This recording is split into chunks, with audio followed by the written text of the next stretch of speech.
The Nerd Girls bring you the Spark Ideas from IBM Connect 2013. This one is Jenn Priske and teaching a little bit about how not to judge.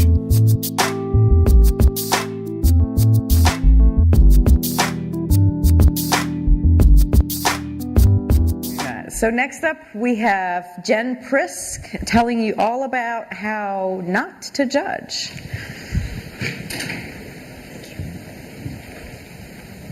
Hi. So, before I had kids, if I went into a grocery store and there was an unruly, screaming child, frankly, I judged. I rolled my eyes and I looked at the parent and I thought, you're doing it all wrong. Then I had kids. And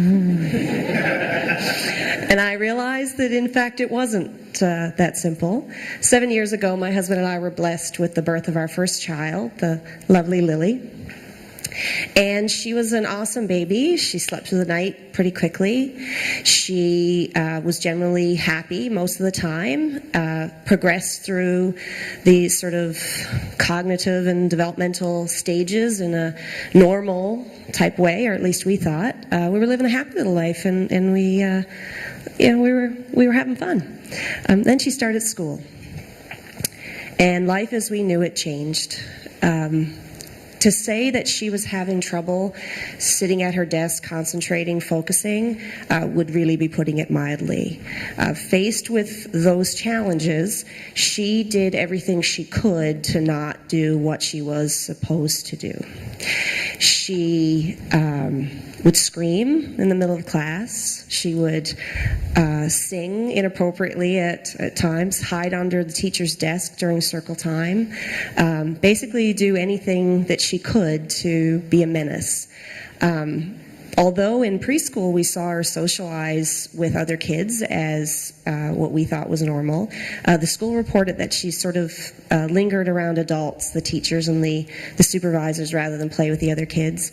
And when the teacher or the principal or even her own peers sort of got upset with her from this behavior, which sort of normally you would think that the kids would kind of learn and stop doing that, she would laugh and do it more. So the principal was getting calls from other parents. Who is this kid? What is this kid doing? It was obviously disrupting, the other kids in the class. We were getting calls personally from other parents who knew us. And it got to the point where she was spending more time in the principal's office than in class. So obviously her academics were suffering, and,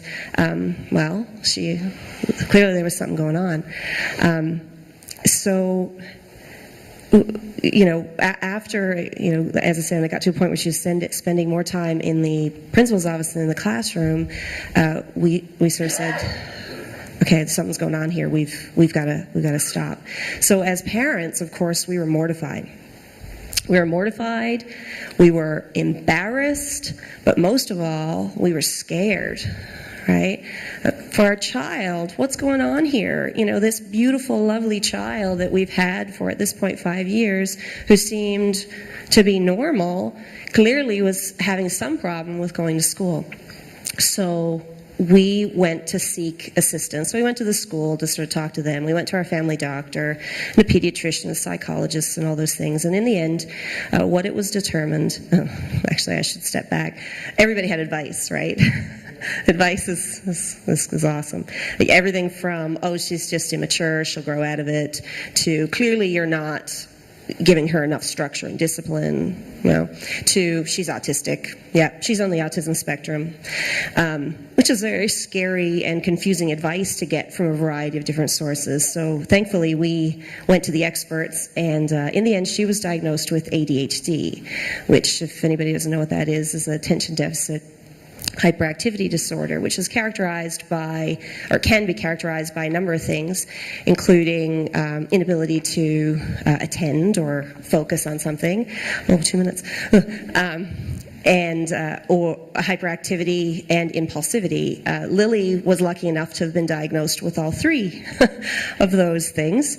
So we figured out we've got the problem. Now we've got to figure out the solution. And the psychologist we worked with that had diagnosed her originally gave us a lovely quote from her mentor, which was, when you've met one kid with ADHD, you've met one kid with ADHD. So we knew that this wasn't going to be an easy challenge. The treatments for ADHD are basically twofold. It's a medication and then some behavioral therapy. Behavioral therapy is sort of a broad topic. It sort of means things that you can do to help them focus. So, wiggle breaks and making tasks look a little smaller, breaking things down in their own sort of the capacity that children of that age can understand.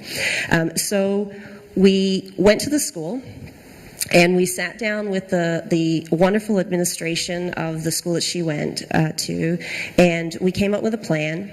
We also started her on a medication, which was a very difficult decision because this is a medication that she'll likely be on for the rest of her life. So if you can imagine making that decision for a 6-year-old, it was an easy one. But if she had diabetes, we wouldn't have kept insulin from her. So that's sort of what helped us make that decision.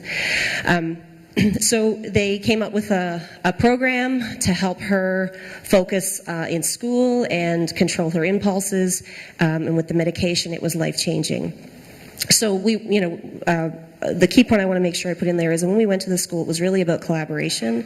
It wasn't going to the school and demanding, you are doing this wrong and you need to do this. It was going to the school and saying, this is the problem, we need to solve it for her to be successful, and everybody has the same goal. So what can we do together to make that happen?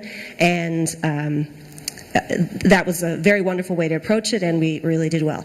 So she's doing really great now. She's 7. Her academics are improving, and she's doing amazing. So my thing to you is, next time you're in a grocery store and you see an unruly screaming kid, smile and maybe crack a supportive joke, because they really, it might be bad parenting, but there really might be more to the story. Thank you.